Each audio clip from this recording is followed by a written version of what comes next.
정부가 부동산 프로젝트 파이낸싱 사업의 안정성을 높이고 지속적인 주택 공급을 유도하기 위해 제도 개선안을 발표했습니다. 11월 14일 경제관계장관회의에서 확정된 부동산 PF 제도 개선 방안에 따라 PF 사업이 지나치게 대출에 의존하고 자본 비율이 낮다는 문제를 개선하고자 일정 수준 이하의 자기자본 비율을 가진 사업장에는 대출을 제한하기로 했습니다. 이는 고금리 상황에서 PF 사업의 대출 부담을 줄이고 안정적인 투자 환경을 마련하여 주택 공급 여건을 개선하기 위한 조치입니다.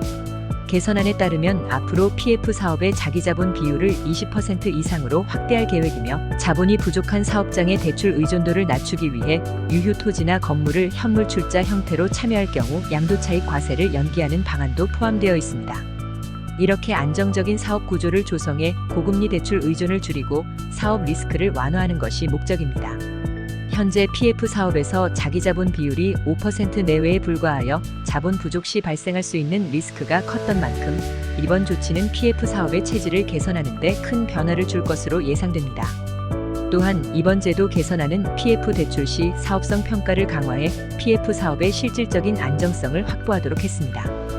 그동안 형식적으로 진행되던 사업성 평가가 개선안 시행 후에는 더욱 철저한 기준과 절차를 바탕으로 이루어질 예정입니다. 이를 통해 PF 대출이 지나치게 시공사 보증에만 의존하지 않고 사업 자체의 안정성과 지속 가능성을 갖추도록 유도하고 있습니다. 아울러 정부는 부동산 PF의 모든 단계별 정보와 지역별 현황을 체계적으로 관리할 수 있는 PF 통합정보 시스템을 구축해 리스크를 선제적으로 관리할 계획입니다. 이 시스템을 통해 금융기관과 정부는 부동산 PF 사업의 위험 요소를 실시간으로 모니터링하며 문제가 발생할 경우 즉각적인 대응이 가능해질 것입니다. 정부는 우수한 디벨로퍼에게 공공택지 매입 우선권을 부여하고 인센티브를 제공하여 자본이 충분하고 책임감 있는 디벨로퍼가 사업을 주도하도록 유도할 예정입니다.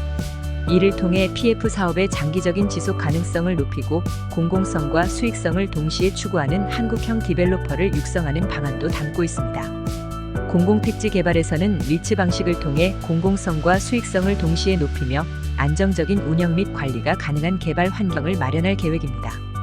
이는 미국과 일본 등 선진국에서 리츠를 통해 안정적이고 장기적인 임대와 운영이 이루어지는 모델을 참고한 것입니다. 개선안에 따르면 자기자본 비율이 높은 사업장에는 도시규제 완화와 같은 인센티브가 제공되며 현물 출자 방식을 통해 대출 부담을 줄여 사업의 안정성을 높일 수 있게 됩니다. 이를 통해 PF 사업의 고금리 대출 부담이 감소하고 자금 조달 여건이 개선될 것입니다.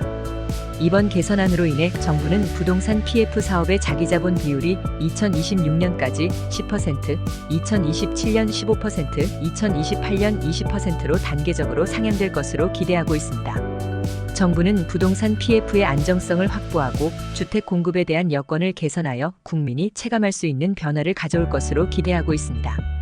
이번 제도 개선은 PF 시장에서 안정성을 더해 디벨로퍼가 지속적으로 자본을 확충하고 리스크를 줄이는 한편 사업의 운영관리 역량을 강화할 수 있는 방향으로 전환하게 됩니다.